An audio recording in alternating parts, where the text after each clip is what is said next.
All right, I'll read. Now the whole world had one language and a common speech. As men moved eastward, they found a plain in Shima and settled there. They said to each other, "Come, let's make bricks, bake them thoroughly." They used brick instead of stone and tar instead of mortar. Then they said, "Let us build ourselves a city with a tower that reaches to the heavens, so that we can make a name for ourselves and not be scattered over the face of the world." But the Lord came down to see the city and the tower that the men were building. The Lord God said, "If as one people speaking the same language they've begun to do this, then nothing they plan to do will be impossible to them. Come, let us go down and confuse their language, so that they will not understand each other." So the Lord scattered them from all over the earth, and they were stopped building the city. That is why it was called Babel, because there the Lord confused their language of the whole world. From there the people scattered. From there the Lord scattered them over the face of the whole earth. Father, we thank you for such a time. Speak your word. Instruct us, correct us, empower us for the glory of your name. In Jesus' mighty name I pray. Amen. Sister Gilta Zwandaziwa, a blessed evening to you. Tsitsido House Midrand, may the good Lord bless you. Thank you so much for tuning in. Sister Elizabeth Makamure, House Polokwane, may the good Lord bless you. Thank you so much for tuning in. So, the book of Genesis 11, from verse 1 to 10. Genesis 11, verse 1 to 10. Genesis 11, verse 1 to 10. Manerano ndatara pamusoro pe chinangwa kana kuti purpose. Chinangwa kana kuti motive. Motive is the best way to use. Motive kana kuti chinangwa. After the flood, people moved on. Vamwe vanhu ndokubva vaenda kunogara pabani, a plain, pabani rainzi Shima. Ndokubva vava nepfungwa dzekuti let us build a tower that will reach to the heavens. Let us build a tower that will reach to the heavens. Toda tionesa ni mindset yevana vanhu vari kubva mukuunderstanda ka history karipo kuti vanhu pakaitika a flood and people were destroyed. So these guys, they've planned to make a tower that will reach unto the heavens. Maybe mindset yavo yanga iri driven ne disaster. Kuti long back vanhu vakafa nekuda kwe flood. Vanhu vakamanyira makomo miti vese vakava flooded in the flood. So these guys, they are trying to make a way to run away from disaster according to the mindset and knowledge yezvakaitika kumashure. Kuti pa time ya Noah kwakava ne flood nemvura, vanhu vakanyura, ma survivors vana vanga vari muark. So these guys vari kuti let us build a tower that will reach unto the heavens. So they are trying to run away from disaster. They are trying to run away from disaster. Mindset yavo ine chekuita nezvakaitika pa time ya Noah. So vaigara pa plain kana kuti pabani rinonzi Shima. Ndokubva vati let us make bricks so that we can make or construct an ark, or we can construct a tower that will reach unto the heavens. Purpose yavo unogona kufudzira kuti vanga vane purpose yekuti vaende kudenga, because vane vataura vachiti let us build a tower that will reach to the heavens. But ukada kuzviona program yavo haisi kuti vari kuda Mwari kana kuti vari kuda kuenda kudenga. Purpose yavo iri driven nefear ye disaster. They are trying to run away. A possibility yekuti pakaitika another flood, we can stand the chance because tine a tower that will reach heaven. Why am I saying this? It's just after the flood of Noah. Just after the flood of Noah, vanhu havane mindset yekuti nyika kana yakuparara kunowanzoita mvura yakawanda. So let us make a tower that will reach unto the heavens. Ukasava nekunzvera, you will think these guys, they just want to be with the Lord in the heavens. Kana kuti vanhu vanofarira zvedenga chaizvo. No, mindset yavo iri driven nekuti they want to run away from disaster. Havadi kufa neflood nekuti history iri pamashure pavo inoti kwakava nedutu remvura neflood, vanhu vakafa, the survivors vanhu vanga vari muark. Saka ava havana kupiwa ma-measurements from heaven, havana kupiwa ma-resources yekushanda nawo from heavens. They are just thinking about it. Remember, kusurviva kwakaita Noah, he was given the measurements, he was also given the knowledge concerning how to build the ark, and also my resources. Mwari vakatomuti take the gopher wood. So picture ya Noah and these guys is actually the opposite. These guys, the vane mindset yekuti kana kwakamboitika nhamo nekuda kweflood, what we can do now, let's make a tower that will reach the heavens. Their motive is not to go to heaven. Motive yavo haisi kuti toda kuenda kuna Mwari kuda denga. Motive yavo ndeyekuti we want to reach the heavens, so that if anything else chika affect the earth, we can just climb into the tower and we can just run away from the challenge. So their motive yanga iri motivated and try to run away from disaster. You will see with this picture, I'll explain with a deeper revelation a little bit.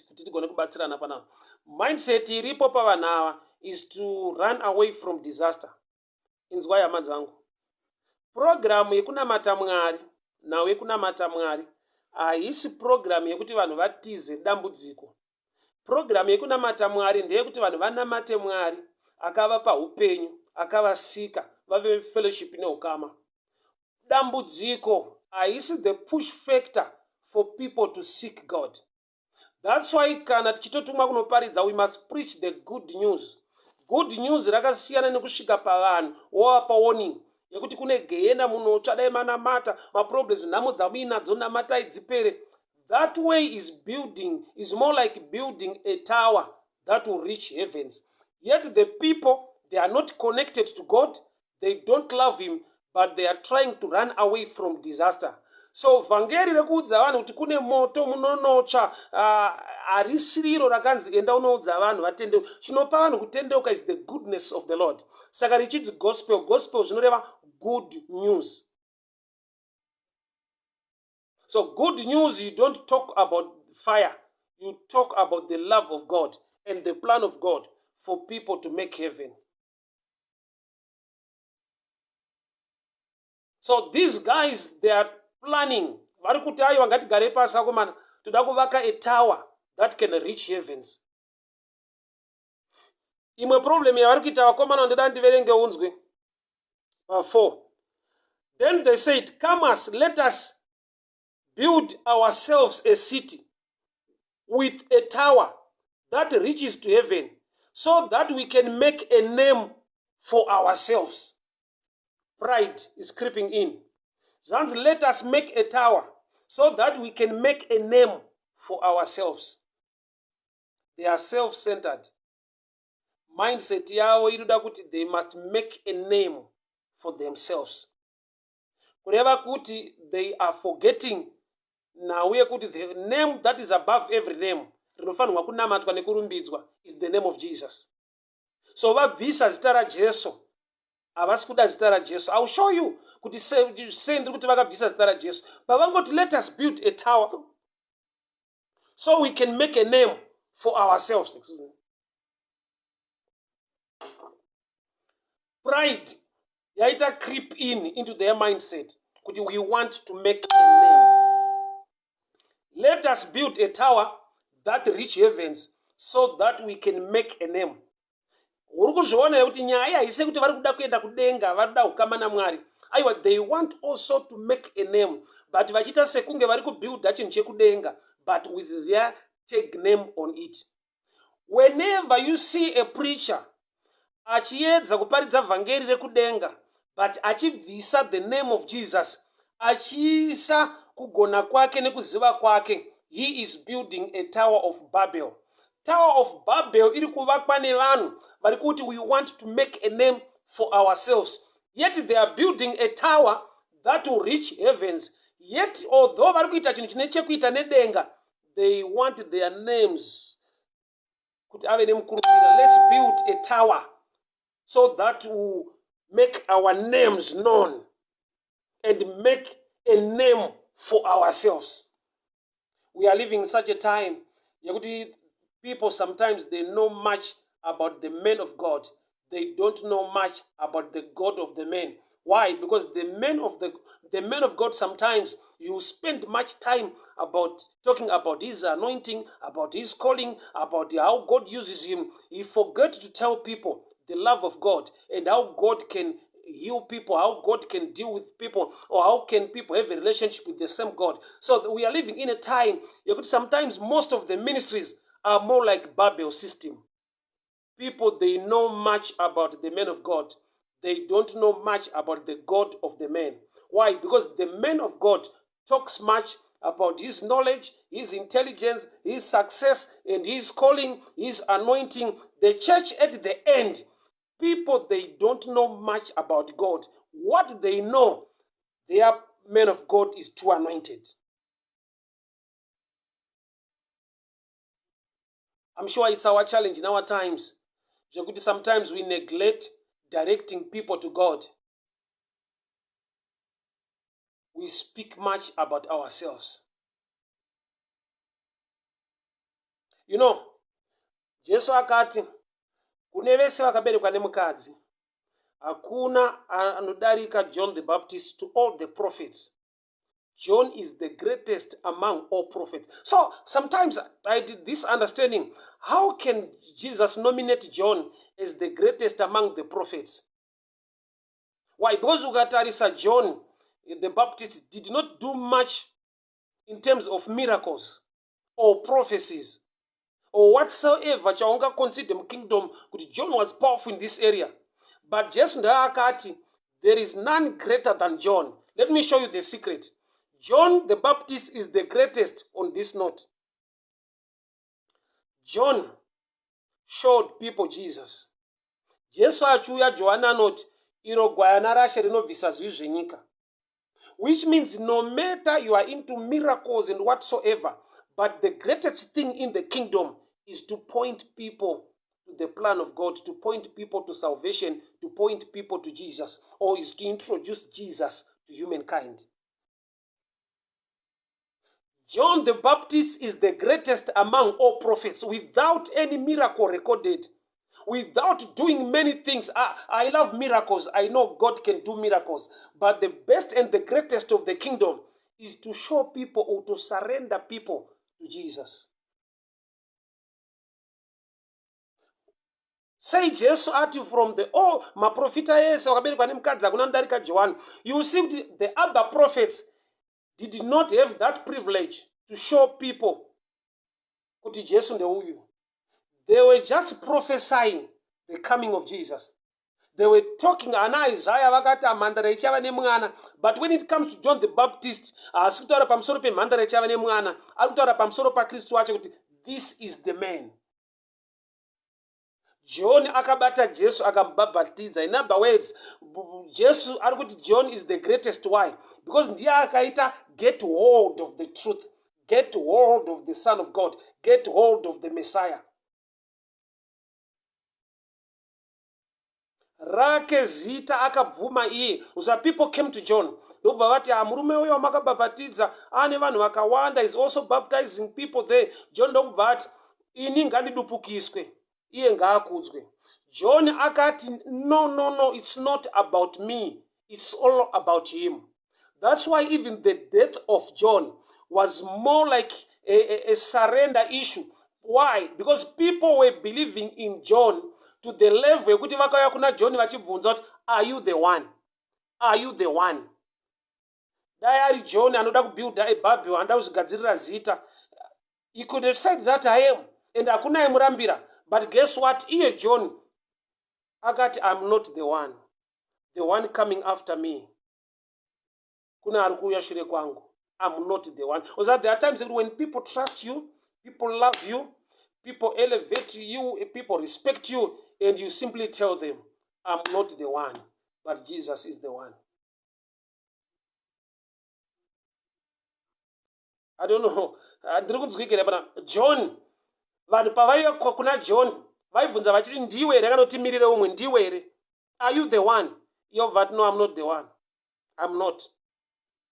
With all that respect yaanga akomanda musociety, akaita swallow pride, akava nekuunderstanda kuti I must show people Christ. I am not the one. Kurati ari kuramba kubuilda a Babel, a system iri man-made, yet iri kuratidza vanhu the heavens, but iri kumeka a name for a man. Mwari vatibatsire. Mazita edu abviswe, raJesu rive panzvimbo, rake rikudzwe. So these guys vari kuti let us build a tower that will reach heaven, so we can make name for ourselves. Pride. Let me go to Genesis 11:3, Papa. They said to each other, come, let's make bricks, bake them thoroughly. They used the brick instead of stone. Zvanzi vakati ngatigadzirei zvidhina zvatichashandisa pakuvaka. Let's use bricks instead of stone. Remember, Jesus is the stone, is the rock. Dombo really already made by God. Rakasikwa na Mwari. Making bricks, it's a man-made system. So instead of using the rock or the stone, that is Jesus, because there's only one mediator between man and God, and that is Jesus Christ. So we don't want the Jesus gospel pakati for us to reach heavens. Let us have our own intelligence, a system that we can build. Bricks are man-made. Bricks akadevelopwa nemindset nekufunga kwemunhu. Matombo agara aripo naturally, but vakasiya zvakasikwa naMwari zviri meant kubuilda the kingdom of God. Ndobva vati, instead of stone, so instead of Jesus, they opt for their own mindset. Let us make bricks. Ukatarisa dombo rinoita sekunge harina shape. Dombo rinongoya riri in different shapes. But zvidhina zvine mashape zvakarongeka so unoona sometimes ukasava intelligent kana kuti ukashaya revelation, pane rimwe guvhange revanhu rine kakurongeka kwekuti unotonzwa kunge ndiro, yet vatosiya the original. The original rinoita sekunge harina shape, but ndoraiswa naMwari panzvimbo. So instead of stone, they made bricks. Vakagadzira zvidhina. We are living in such a time yekuti zvidhina zvawanda. Kune kuronga kwevanhu kurongeka. Ukasaziva kuti it takes the Spirit of God kuti uzive kuti patiri pakarongeka, but hapana Mwari. It's possible to have church without the presence of God in the church. It's very possible. It's possible to have church without the presence of the owner of the church, or without the presence of the Spirit of God in the church. Church can be a systematic thing. Chinoitika out of kurongeka kwevanhu. I'm not saying kurongeka kwakaipa, but as I always say, kurongeka kwakanaka, but regai kurongera Mwari muridzi wezvinhu. Kurongeka kuri right, but hamumurongere muridzi wekereke. Bible rangu rinoti let the Spirit lead the church, which means ukanzwa pane kutaura ikoko, pane zvakawanda zvinogona kushandiswa kutungamirira church.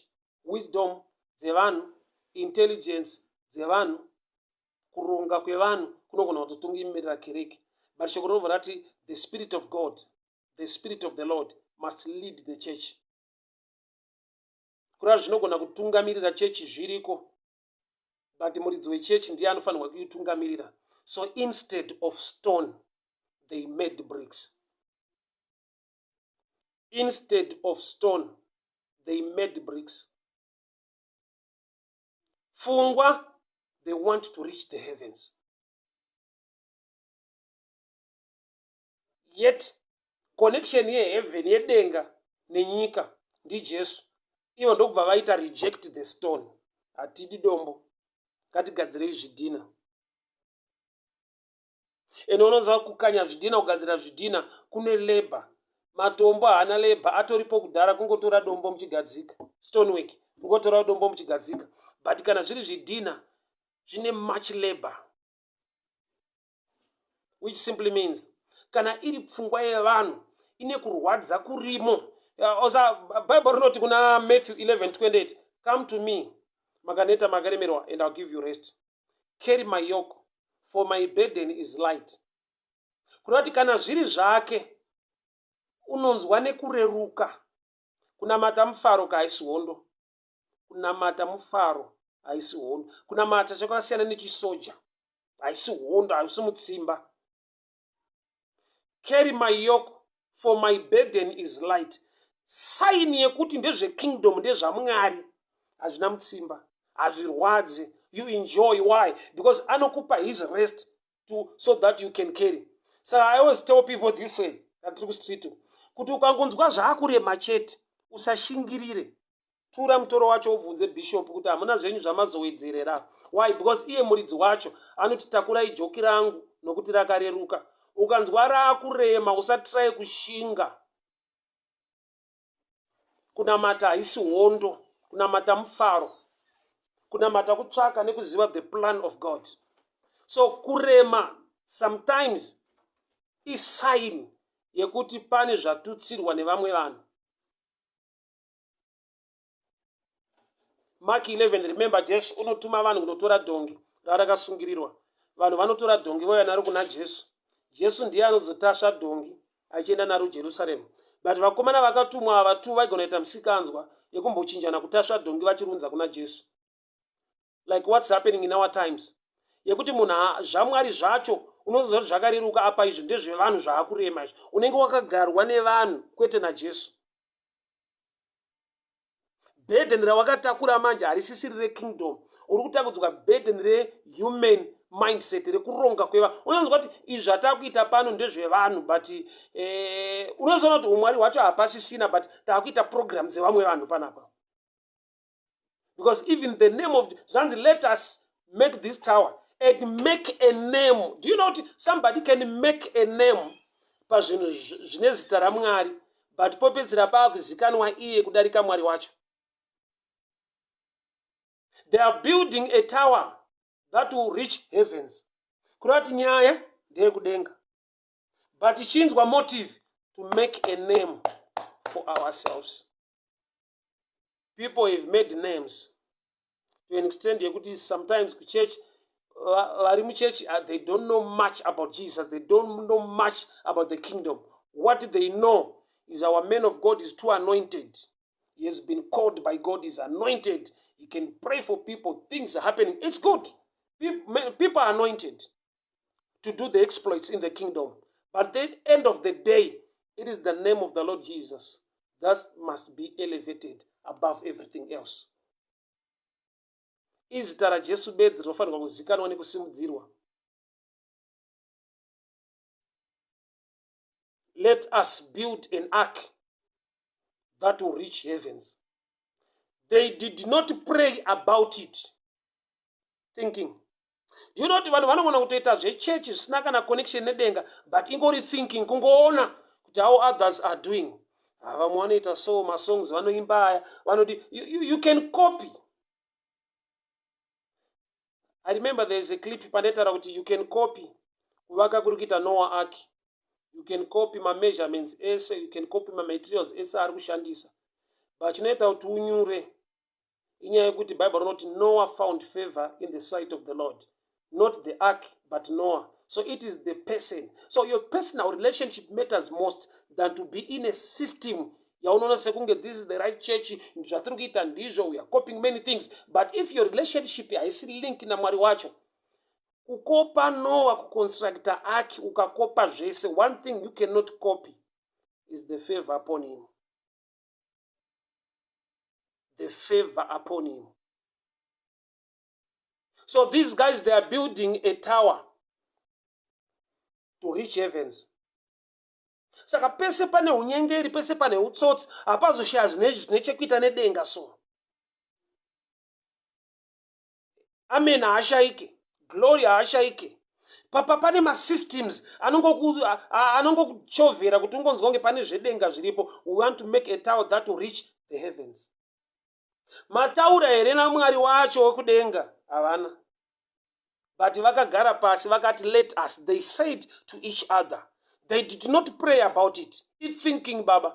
They said, kune vanhu vokuti vanoinzwa zvamwari hazvisi mulevel yethinking. Zvamwari kusarenda the way you think or receive the mindset of God. Romans 12:2. Your mind must be renewed by the word, which means mindset yako, no matter une good thinking, no matter you are intelligent, when it comes to the spiritual things, you must surrender unto him to know his will. But these people were going to let us. Chinhu chekurongwa nevakomana, chinhu chevakomana kuti let us.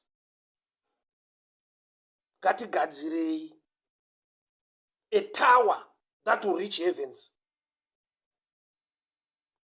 So we can make a name for ourselves.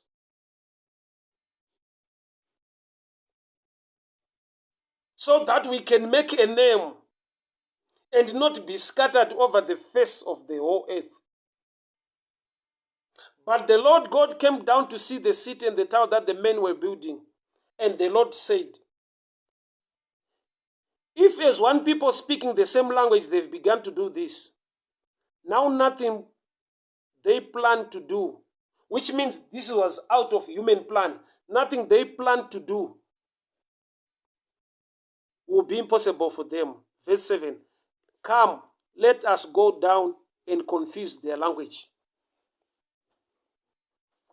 Vana neplani yese kuda kuenda kudenga. Guess what? Kuti vakafaitwa nani? Not by the devil. God himself. Yagati, let us go down and deal with these guys. Inda Mwari varita sekunge vari kurwisa vanhu varuda kuya kudenga. Why? Because there is only one way and Jesus is the way. Nyangwe pakava nedzimwe dzina dzakarongeka dzezvidhina dzekuchenjera kwevanhu dzakarongeka mushe dzineka uniform dzineka pattern dzineka system, we must take Jesus as the only way to the Father. Frederick Mbiri, how are you doing, my brother? Enwe Makokoro, thank you so much. Bishop Zulu, how are you doing? Say, how are you keeping? Thank you so much for tuning in. Thank you so much, Bishop Zulu, for tuning in. So you see these guys, but instead of stone, let's make bricks. Ngatigadzirei zvidhina wakomana. Pakakanyiwa zvidhina. Mazuva adai pakasvika kana manews reporter achibvunza kuti ko zvidhina zvamuri kukanya zvakawanda kudai ndezvei, vaiudzwa kuti toda kuenda kudenga. Denga ravo vanga varifunga, denga varida. But pese paunoita zvinhu zvine chekuita nedenga, get into prayer. Seek the mind of God. Get knowledge from above. Just because their motive was wrong, God had to fight them. Zvinofadza Mwari kuti vanhu varada kuenda kuna baba wavo, kuna Mwari, kune musiki kudenga. But ava vakafaitwa naMwari muridzi wedenga, let us go down. Tinodhila nevanhu ava because vada kuya kuno. Kuda kuti nzira bedzi inongofadza Mwari ndo yavakarejecta. They rejected stone and they used bricks. Dombo ranga riripo. They used brick instead of stone. Tar instead of mortar. People of God, hear me very well. Akafaita vanava is not the devil, but God himself. Let us go down and confuse their... Sandoda tuone picture. Vanava strength yavo yanga iri pa unity. Let me talk of unity a little bit. Strength yavanava yakapupurwa naMwari ndeyekuti because these guys, they are speaking the same language. They are one people and speaking the same language. Whatever they plan to do, hakuna anogona kuvadzivisa. Whatever they plan to do, because they are one people and they speak one language, hakuna anovadzivisa. Mwari akatoti, let us go down and confuse their language. Kuti strength yavo yange iri pa unity ne language. These are builders. Havana kutorerwa zvidhina, havana kutorerwa mabhara, havana kutorerwa matrowel. Mwari akabvisa language yaikonzera unity. Let us go down and confuse their language. Mashoko avaitaurana vachinzwanana ndo akabviswa. Ndauti bati mazwa mashoko avaitaurana language, kutaura kwavaita, kunzwanana kwavaita mashoko, words. Let me use this, words avaitaura pacommunication. Mwari ndiye akati let us go and confuse their language. Kureva kuti pakaconfuswa language yavanhu ava, because Babel, it means confusion. More like Babylon, a mixture of languages, Babylon, confusion. So vanhu vaka confused with their language, vakatadza kunzwanana, and then they were scattered. Havana chinhu chavakaita. Words avaicommunicata vachishandisa pakutaura pakuda kuvaka, vanga vaine one speech, one language, and they were one people. So kana vanhu vakatadza kuenda kudenga, Mwari nekuda kwekuti abvisa language mutauro pakati pavo. Let's skip to Acts 2. Mabasa apostle chapter 2. Church yatanga. Jesu adeura ropa. This is now a new covenant. Both testament icha inotanga kana the testator afa ropa radeuka. So pana Acts chapter 2. When the day of Pentecost fully came, they were together in one place. And suddenly, like a mighty rushing wind from heaven came and filled the whole place, house where they were sitting. Vanhu vanga vari mu upper room vachimirira mweya mutsvene. Vanhu vanga vari mu upper room vachimirira mweya mutsvene.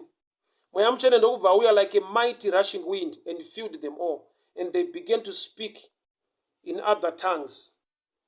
Why? Kuna Genesis 11, vanhu vaka confused wa language, vakava scattered, vakasawirirana. Acts chapter 2, Mwari auda kuvaka a church that can reach or make heaven. Saka chakabviswa pekutanga kuti vanhu vatadze kuvaka a tower that reach heaven was language, speech, kana kuti words pa communication yao. So the only thing chaida kuti wa restoration na Mwari for the church to make it now to heaven, Mwari aida kudzorera language yedenga.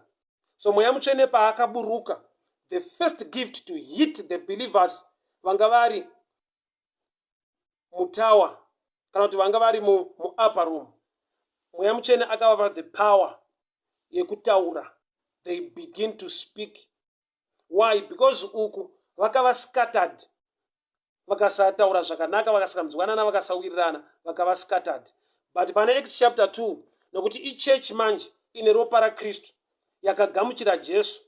Jesu wadaverenga kumashure uku zvanzi instead of stone they used bricks, but this time this church yakushandisa dombo, ende dombo riripo is Jesus. Yakagamuchira Jesu roti yakushandisa dombo. Saka kana yakushandisa dombo inodzorerwa mutauro. Saka mweya mutsvene paakaburuka like a mighty rushing wind, akavapa the gift of tongue. Tongue kureva rurimi, mutauro. Nyangwe vaitaura zvakasiyana, but vaitaura chinhu chimwe chete. They were worshiping God and praising God in different tongues. Although they were speaking in different tongues, they were speaking the same message. Nokuti pana Genesis 11, vanhu vaivaka a tower vachishandisa zvidhina, vanga vane one language yakaitwa scatter naMwari. Sei Mwari afaita vanhu vane wrong motive. What we want to make a name for ourselves. Number 2, instead of stone, they've used bricks. Ma bricks, they are many-made. Stone, chinhu chingori created by God, chiro already available. But instead of stone, instead of Jesus, they used their own philosophy, their own thinking. Let us make a tower to make heavens. So per Acts chapter 2, is restoration. Yet the same people, the same church that can now make heaven. Because you can only make heaven through Jesus. Through bricks, which is human effort, you cannot. But through Jesus, which is the grace of God that is already given to men. Because matombo agara ariko takapiwa na Mwari. But zvidhina zviri many-made. So the Acts 2 church iri kushandisa dombo kuvaka. Why? Nokuti yakaudzwa naJesu ende munomirira mweya mutsvene. uku kuna Genesis 11 vakasiya dombo vakashandisa zvidhina. Act 2 vari kushandisa dombo, havachada zvidhina, man-made philosophy. So Mweya Mutsvene paakauya akavapa the power of tongues or language or speech ine chekuita nedenga. And what was their motive? To preach the gospel, that is good news for people to make heaven. So battle iri kuna Genesis 11 yakatangira pa motive. What was their motive to make heavens? Kana vachirejecta dombo anova Jesu. Let's check their motive. Their motive was not to have relationship with God, but they wanted to make a tower that will reach heavens. Kwavo kuda denga iri. No, check these guys. They are just coming after the flood ya Noah. So chavaka discover pa flood ndechekuti vanhu vakanyura nokuti vanga vari mumakomo vari mumiti, mvura yakabva yaita rise above. So they want to build a tower so that it will be a gateway, a system that will make them survive pakazoda kuva neflood zvakare. People of God, hear me very well. Vhangeri haisi nzira yekuti vanhu vatize matambudziko. Vhangeri ndeyekuti vanhu vadzokere kuna Mwari wavo musiki. Kunamata haisi system yekutiza nhamo. Kunamata isystem yekunamata Mwari musiki mupuwa upenyu anokurongera zvakanaka. Inzwa, Adamu haana kuiswa mugadheni naMwari ndokubva audzwa kunzi ukasandiitira mushe ndokukuwadza nenzara ukaita musha. Adamu asati agona chinhu, Mwari vakamusika out of the love of God vakamuisa mugarden. God formed man and God put man into the garden. Kurati kuiswa kwemunhu mugarden naMwari yanga isiri prayer. That's the mind of God. So these guys pakubuild a tower to make the heavens, their motive, unukatarisa the background, motive yao, they want to run away from the flood by using a system, it very tall, it very higher, so that they can make heavens. Without praying to God, asking for wisdom and knowledge, vakati let us, it's their own plan. Shika Bible randiti ye Mwari achitotaura pachake, anoti this plan, whatever they will plan to do, nobody will stop them. It's human plan. We don't worship God through our own human plans. We must surrender our knowledge to the knowledge of God. Kunamata kuziva pfungwa ya Mwari zvaanoda iye. Akada kuti ndoda kunamata kuburikidza na Kristu Jesu. No matter wagadzira a system, it is so good, it is still bad because we reject a godly given system. Instead of stone, they use bricks. I'll give you this example. Mwari vakati ndipe mvura. Iwe wobva wati rega ndinyatsofadza Mwari, wobva wapa drink. Drink rakanaka kudarika mvura. But nekuti hauzive purpose, tiseye vati ndipe mvura, unenge watadza. Why zvichida vari kuda kugeza maoko. Oza shoko raMwari haridi kuti uri improve. Shoko raMwari rinofanirwa kukuimprove iwewe. Don't try to improve the word of God. Kuti une zvawakuisa kuri improve. Iro pacharo rakatokwana. So Mwari vakati ndipe mvura, iwe wapa cascade. Waita mistake, watotadza. Why? Nokuti hausi kuziva sei wavati ndoda mvura. So these guys had a wrong motive, yet they were talking about heavens. Mwari vatibatsire. Talking about heaven with a wrong motive is a disaster. Motive chinji is so dangerous when you have the wrong motive in the things of God. Maiva James and John from Matthew 20. Maiva James and John vakauya kuna Jesu. Zvikanzi Ishe kana maakutonga ndikuda kuti mwana wangu mumwe ave kuright, mumwe ave kuleft in your kingdom. Ukazvitarisa vanenge vane pfungwa yakanaka yekuti vana vavo vave mapartakers yeushe hwaMwari. But the motive iri human yandinoziva ndeyekuti amai ava vakaziva kuti mwana wavo James ari kuright kwaJesu, John ari kuleft. She can live anyhow and she can threaten people. Kuti nini ukandita rough kudenga uende because mwana wangu John and James, they are on the throne, they are ruling. Motive is dangerous. And the Mwari wedu unoziva the motive behind everything that you can do. Even chaunoita in his name, he knows the motive why you are doing it. These guys, they said, let us build a tower that will reach heavens. Chinzwa motive, so that we can make a name for ourselves. It's about heavens, but what's the motive? Making a name for themselves. And God himself fought these guys. Neimwe nguva vanhu vakauya kuna Jesu zvikanzi Ishe munodzoka rini? Jesu ndokubva ati handizivi musine nguva asi Baba vari kudenga. Achibva kutaura ipapo unonzwa kuti ini naBaba tiri vamwe chete.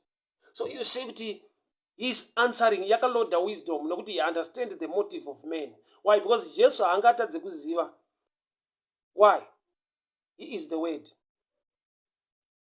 The Word was with God, and the Word was God, and the Word became flesh. Kurati Christ Jesus is knowledge padere kudzoka.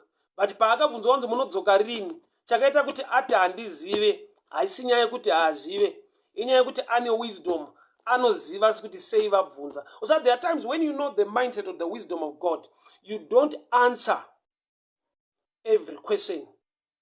Sometimes you must answer the motive of that question to humble the men asking you that question.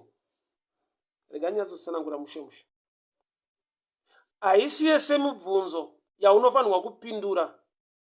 Imwe mibvunzo unofanirwa kupindura chinangwa sei yabvunzwa. So that inzwa vanhu pavakati Ishe munodzoka rini, kurati vari kuda date, vari kuda zuva. Munhu akaziva date, zuva rekuti Ishe vanodzoka musi wakati, he can mess up, he can do a lot of things. Achiziva kuti mazuva acho achiri kure, ozi chitamira calendar, chitamira time. Oza munhu anoziva nguva yekuda kuitika zvinhu. He can mess up around, but kana nguva dzakukwana obva adzoka panzvimbo. Saka Jesu nekuda kuti anoda kuti vanhu vagare vachinamata, vagare vakarindira, vagare vari in good relationship with God. Anobva ati handizive. Bo ndikakupai date, disaster. Vanhu vanoita zvavanoda nokuti kana wiki racho rakukwana tozotendoka tozodii. Saka to keep them in a system yekuti varambe vachinamata, anovapa mhinduro yekuti handizive.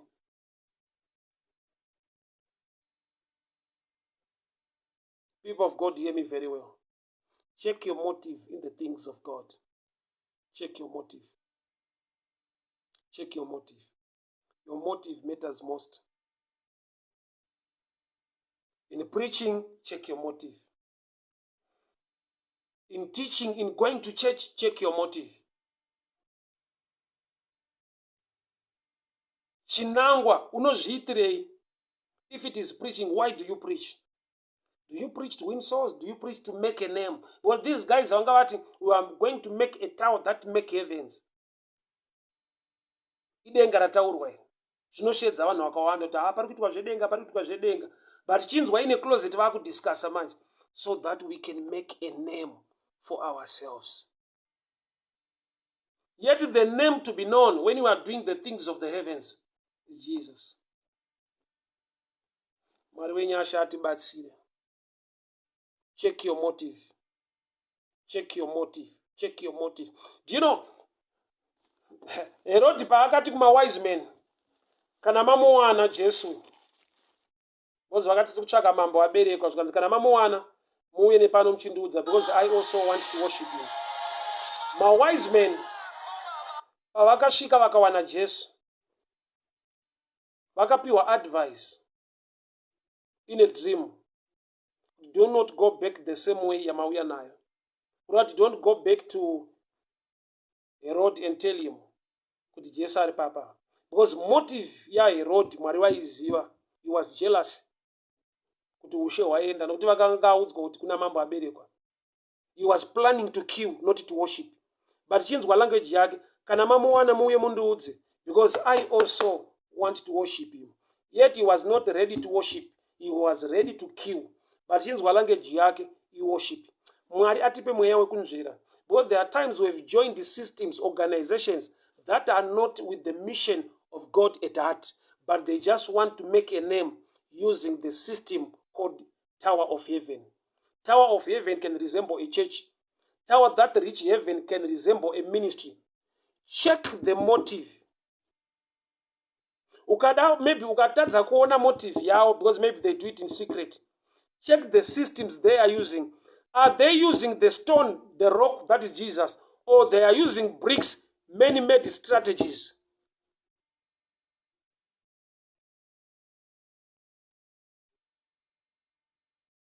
Ukangotadza kuziva kuti motive yavo ndei, because maybe you just joined the organization, maybe you just joined the ministry of the church, but I've come to let you know this. Check kuti vari kushandisa zvidhina here kana kuti matombo. Dombo ndi Jesu. Jesu ishoko. Shoko rikabviswa, vanoisa mashoko avo nekuronga kwavo